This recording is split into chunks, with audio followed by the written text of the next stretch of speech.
Hello Star Wars fans, this is Septimus Toyers with another Star Wars character talk video, and this character talk will be on the character Darth Maul to celebrate his return to the Star Wars universe, as he is appearing in the Clone Wars episode Brothers and Revenge. Well, has appeared in Brothers, that's an episode, and you can check out a review of that episode on our channel, but the point of the video, this video, is to talk about Darth Maul. Now, what I really liked about Darth Maul in The Phantom Menace, well, there was a few things, but most of all was he was a silent but deadly villain. Like, he didn't say much, but what he did, it had a fitting role into that whole plot of the movie. Like when he says to Sidious, "At last we will have revenge," and all that. And it fit into the tone of the movie, and while he was silent for the most part, he was still an absolutely deadly duelist, and that's something I don't like about the Clone Wars portrayal. I mean, he's not silent anymore, he has way more dialogue already, and just the 5 minutes he had in verse then in the whole of the Phantom Menace, which kind of disappoints me because he's not the silent person anymore, and maybe deadly still, but we'll have to watch Revenge to tell on that. But yeah, I really wish they had kept him silent but deadly like he was in the Phantom Menace, but that's just my opinion. And of course, one topic of course has to be the so-called death on Naboo and the ruined ending, because you know, Darth Maul's death was supposed to strike a point into the Star Wars universe and conclude the Phantom Menace, and especially it's ruined because, to be honest with you, the ending to the Phantom Menace with Qui-Gon and Obi-Wan against Maul was really the only good scene in that movie. Okay, some people like the pod racing as well, I did, but effectively this was only worthwhile and good scene in the movie, and then they've just ruined it by bringing Maul back. It just makes the ending to the Phantom Menace so pointless now, and makes it seem like Qui-Gon Jinn's death has been in vain. And then you also have to wonder, like, with Maul surviving, there's so many other characters that could have so easily survived their so-called deaths. Mace Windu, well, he just got his hand chopped off and chucked out the window. I mean, maybe there's a chance he could survive. But honestly, say there's more chance of Mace surviving than Maul surviving, to be perfectly honest with you.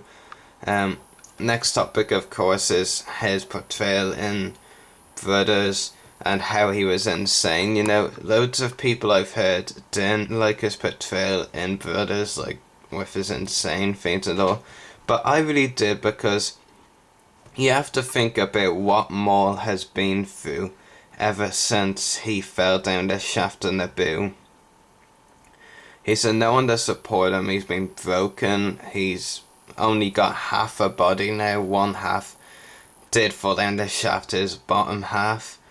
And yeah, he's been through quite a lot, and to be honest, I'm surprised that all he was doing was a little bit of crying in Brothers, because really I'd expect someone in his state to do a lot worse.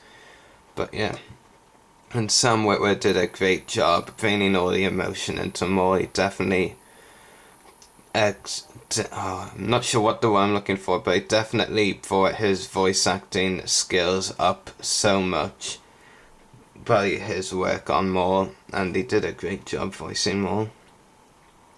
One thing I have to talk about as well is the Revenge on Obi-Wan Kenobi part. You know, it's kind of a pointless story. I mean, sorry for those of you that wanted and are getting to see Maul attempt to take revenge on Obi-Wan, but it's kind of pointless because we know Obi-Wan won't die. So this whole revenge thing is kind of pointless in a way. So yeah, just like the Boba Fett trying to get revenge on Mace Windu in Season 2, we know Mace Windu has to survive, so the story in the end is just a bit pointless. And the same thing goes for revenge, really. And the only suspense really is, will Obi-Wan definitely kill Maul this time? But the suspense for revenge is kind of been ruined a bit by Dave Filoni, because he's already said both Ventress and Maul survive revenge. So that's a bit of suspense taken out, and apparently the same is also going for Savage Opress. He's gonna survive the finale, so really no one, by a sound of it, is gonna die in the next episode, unless you count the random town people that Maul attacks to get Obi-Wan after him. But yeah, that's just my opinion. But it doesn't seem like the kind of story I'd follow. Even though Umbara had its flaws, I'd rather see a story like that where there's proper emotion and all that. And even Massacre, I mean, we need more of the war. The show is titled Star Wars: The Clone Wars for a reason, you know. It just doesn't just have to focus on the clones. It can focus on any parts of the war, like, you know, Massacre did with the droids against Night Sisters. That was epic, and really we need to see more stories like that, and not stupid side stories like Nomad Droids and Mercy Mission. Mercy Mission, Nomad Droids doing the right order. And you could also say Brothers and Revenge are kind of a different story, to be honest with you. Anyway, that should be that for this Star Wars character talk. Maul definitely was the best part of Brothers, hands down. And the next character talk, as requested by my Facebook friend or YouTube follower, could use both things, Kyle Winner.